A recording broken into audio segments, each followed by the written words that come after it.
Nongeye kubasuhuza no kubifuriza ikaze inshuti bakunzi muteze amatwi cyangwa se mukurikiye ibiganiro byacu umunsi ku wundi. Nongeye kubifuriza kugira ibihe byiza, nongeye kubifuriza kugira impagarike n'ubugingo kandi mujye muhaha muronke mu byo muba murimo byose. Nongeye kukwibutsa rero ko wageze kuri Getsman TV ikugezaho amakuru menshi kandi meza yizewe. Nongeye kukurarikira gukora subscribe, share ndetse utere na comment kubera ko tujye dufata umwanya tukanyuza amaso mu bitekerezo byanyu, hanyuma bikadufasha kongera gutegura ibindi biganiro cyangwa se amakuru mashya atandukanye umunsi ku wundi. Nongera ngusuhuze rero udukurikira uherereye mu majyepfo, mu majyaruguru, iburasirazuba ndetse n'iburengerazuba, namwe mwese mudukurikira muherereye mu mujyi wa Kigali, n'abandi inshuti, abakunzi, abavandimwe badukurikira baherereye hanze y'imbibi z'u Rwanda. Ndagira ngo mbifurize mwese kugira ibihe byiza.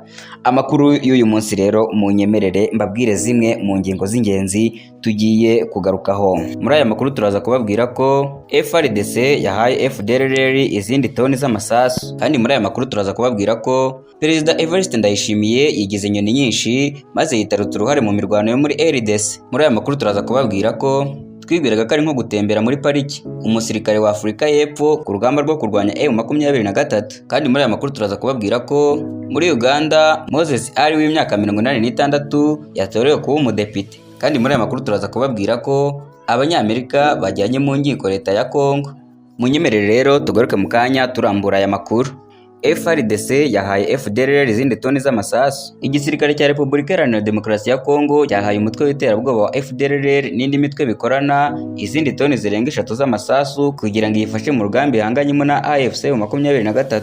Amasoko atandukanye yo muri Kivu y'Amajyaruguru avuga ko tariki ya 14 Mutarama 2026 intwaro, amasasu n'amafaranga byahawe abayobozi bo muri FDLR, CMC cyangwa DOMI na ANCDH cyangwa iyo bakunze kwita Nyaturabazungu. Iki gikorwa cyabereye mu kigo cya gisirikare cy'ingabo za RDC cya Pinga muri teritwari ya Walikale, cyitabirwa n'abofisiye batandukanye b'Abanyekongo. Abitabiriye iki gikorwa ni Colonel Mokoko ushinzwe ibikorwa mu karere ka gisirikare ka 34, Colonel Solomon Tokolonga uyobora regima y'2402, akaba n'umuyobozi w'agateganyo w'ingabo zikorera muri Pinga, n'umuhuzabikorwa wa Wazalendo muri Kivu y'Amajyaruguru, Colonel Cyprien Semivumbi. Nubwo leta ya RDC ivuga ko abasirikare b'Abanyekongo ku giti cyabo aribo bakorana na FDLR, uburyo iki gikorwa cyabereye Pinga cyateguwe kikanashyirwa mu bikorwa bugaragaza ko ubu ari ubufatanye muri gahunda y'ubutegetsi bw'igihugu. Abayobozi bo muri FDLR n'imitwe bikorana bamaze guhabwa intwaro n'amasasu babijyanye mu bice bimaze igihe biberamo imirwano birimo Bashari, Mukoto, Maremo na Buhimba muri teritwari ya Masisi, Jaditiye Kole Dengeri, GTN na Katsiro muri teritwari ya Rucuru.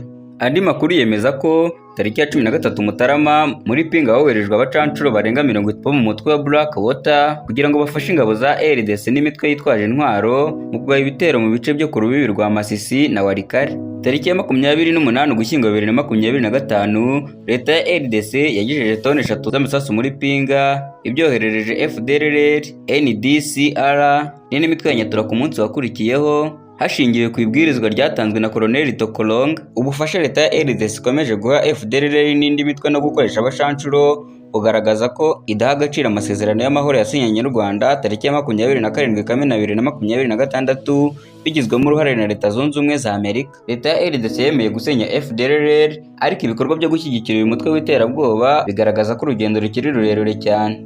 Naho mu yandi makuru, Perezida Evariste Ndayishimiye yigize inyoni nyinshi maze yitarutsa uruhare mu ntambara yo muri RDC. Perezida w'u Burundi Evariste Ndayishimiye yigize inyoni nyinshi yitarutsa uruhare rwe n'igihugu cye mu ntambara yo mu burasirazuba bwa Repubulika Iharanira Demokarasi ya Kongo. Leta y'u Burundi yohereje ingabo mu burasirazuba bwa RDC kuva mu 2022 hashingiwe ku masezerano ibihugu byombi byagiranye agamije kwifatanya kurwanya imitwe yitwaje intwaro irimo Red Tabara ndetse na M23. Ingabo z'u Burundi zatsindiwe bikomeye mu ntara ya Kivu y'Amajyaruguru zihungira muri Kivu y'Amajyepfo, ariko nabwo M23 zisangayo izambura umujyi wa Bukavu, Uvira n'indi y'ingenzi. Mu kiganiro Ndayishimiye yagiranye n'abahagarariye ibihugu byabo mu Burundi, yasobanuye ko mu mwaka ushize yagize uruhare rukomeye mu gukemura amakimbirane yo muri RDC, kandi ngo abantu baratunguwe kubera ko bakekaga ko igihugu cye gifite uruhare rukomeye muri iyi ntambara.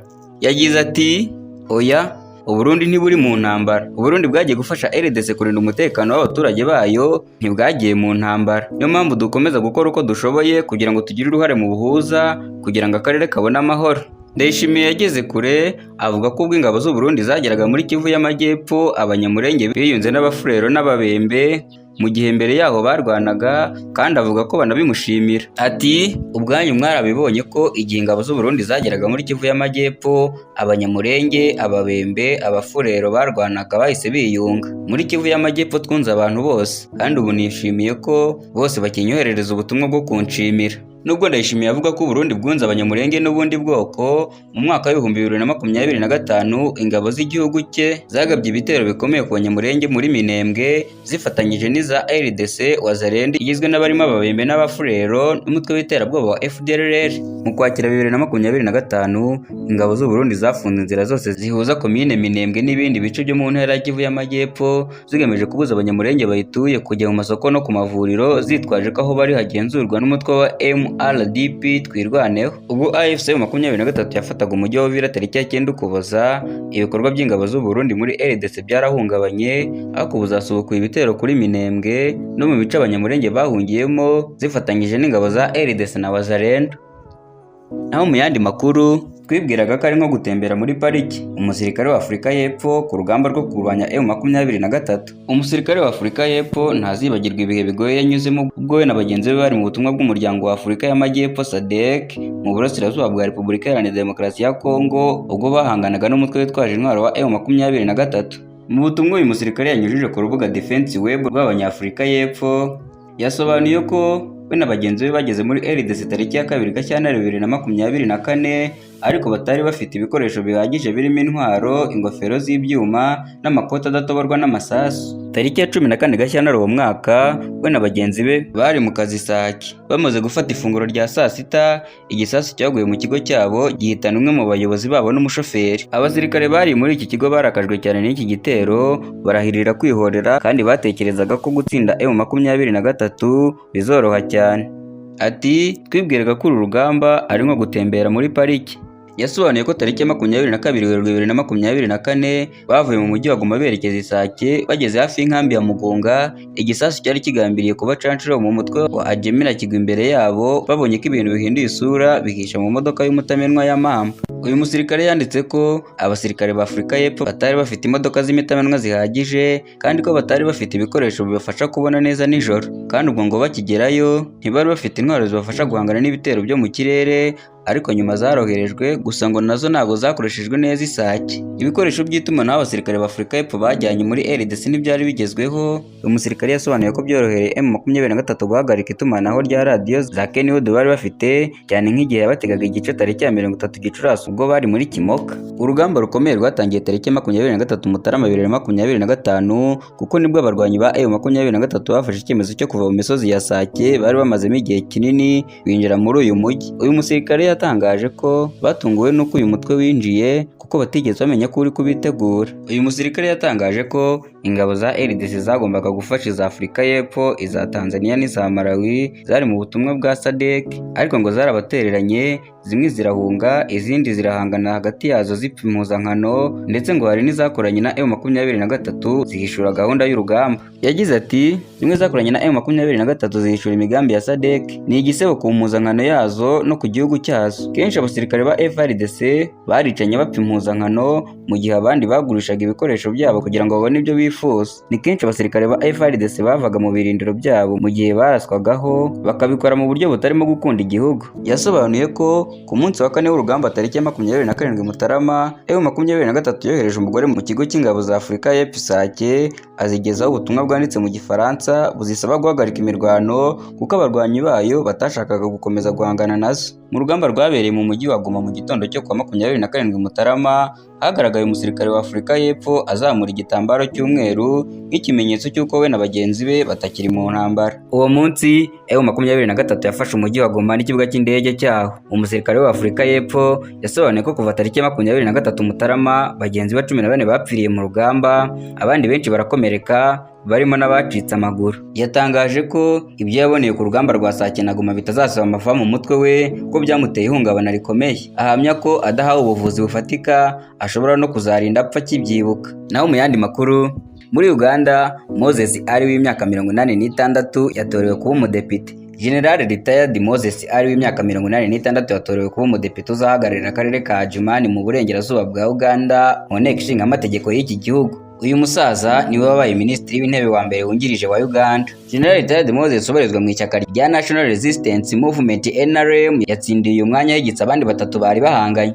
General Ali yatsinze aya matora ku majwi 12,858 ayigitse Patrick Tandurupasi w'ishyaka rya Forum for Democratic Change FDC, mu gihe umukandida wigenga Gaspard Draga yagize amajwi 522. General Ali yagiye mu nteko ishinga amategeko bwa mbere ahagana mu mwaka w'1973 nka minisitiri w'ubutegetsi, nyuma ahabwa izindi nshingano zirimo kuba minisitiri w'imari, uw'urubyiruko, uw'umuco n'uw'imikino, uw'ubukerarugendo, ubucuruzi n'inganda, umutekano w'imbere mu gihugu ndetse n'ubutabazi. Yatangiye gukorera igihugu mu 1968 ubwo yinjiraga mu gisirikare. Naho mu yandi makuru, Abanyamerika bajyanye mu nkiko leta ya Kongo. Sosiyete y'Abanyamerika ikora ibijyanye n'ikoranabuhanga mu by'imari yajyanye mu nkiko Repubulika Iharanira Demokarasi ya Kongo iyishinja ruswa no kutubahiriza amasezerano bagiranye. Iyi sosiyete ishinja RDC kunanirwa gushyira mu bikorwa umushinga munini impande zombi zari zihuriyeho wo kwinjiza mu ikoranabuhanga imicungire y'imari ya leta no kwishyura hifashishijwe ikoranabuhanga. Mu kirego yatanze mu rukiko rwa leta Idaho, Pay Services yashinje RDC kutubahiriza amasezerano, gusenya uwo mushinga no kugerageza gutanga ruswa. Mu ntangiriro za 2024 impande zombi zasinyanye amasezerano yo gushyiraho urwego rw'igihugu rwo kwishyura hifashishijwe ikoranabuhanga hagamijwe kuvugurura inzego za leta. Pay Services ivuga ko uwo mushinga wari gutuma leta ya Kinshasa ibona inyungu yarenga miliyari 8 z'amadolari y'Amerika buri mwaka. Lionel Denberg uyobora Pay Services avuga ko bashoye imari yarenga miliyoni 90 z'amadolari nyuma yo gusinyana amasezerano atandukanye y'imikoranire. Guverinoma ya Kongo ku ruhande rwayo ihakana ibyo birego ibyita ko bidafite ishingiro. Africa Intelligence ivuga ko mu bashyirwa mu majwi harimo Jules Mbuyishiku wari umuyobozi wungirije w'ibiro bya minisitiri w'imari kubera uruhare rwe mu kubuza ko hatangwa miliyoni 20 z'amadolari. Ivuga ko uyu mutegetsi usanzwe ari mubyara wa Perezida Tshisekedi ngo yasabye ko muri ayo mafaranga ahabwa ruswa ingana n'10% byayo, ubwo ari miliyoni 2 z'amadolari kugira ngo ayo mafaranga yishyurwe. Pay Services ivuga ko yanze kumuha iyo ruswa kandi ko ifite ibimenyetso izashyikiriza ubutabera bwa Amerika ku buhemu bwa Jules Mbuyishiku ubuyobora minisiteri ishinzwe umutekano wa RDC. Ni ikirego ahuriyeho na Alpha Madaga Mubagwa, umujyanama wa Perezida Tshisekedi ushinzwe ubukungu, imari, umutungo wa leta n'ubucuruzi mpuzamahanga. Undi urega ruswa ni Anthony Nkinzo Kamole, umuyobozi w'ibiro bya Perezida Tshisekedi ukekwaho gufatanya na minisitiri w'imari mu kubuza inama yari iteganyijwe hagati ya Pay Services na Perezida Tshisekedi i New York mu mpera za 2024. Iyi sosiyete ivuga ko kandi yashoye miliyoni 72 z'amadolari mu gushyira ikoranabuhanga ryayo mu kigo cya leta ya RDC. Pay Services ivuga ko yamenyesheje ambasade ya Leta Zunze Ubumwe za Amerika i Kinshasa ku kaga yahuye nako, ndetse ambasade ikohereza ibaruwa ku buyobozi bukuru bw'igihugu. Iyo sosiyete ya Pay Services yajyanye mu nkiko leta ya Kinshasa mu gihe Perezida Tshisekedi yishingikirije ku bufasha bwa Amerika mu gukemura ibibazo by'umutekano cyane cyane mu burasirazuba bw'igihugu. Ndagushimiye wowe twabanye muri aya makuru, urarekera gukora subscribe, share ndetse na comment. Nawe ngewe duhure mu makuru akurikira. Iyi ni Getsimani TV, murakoze.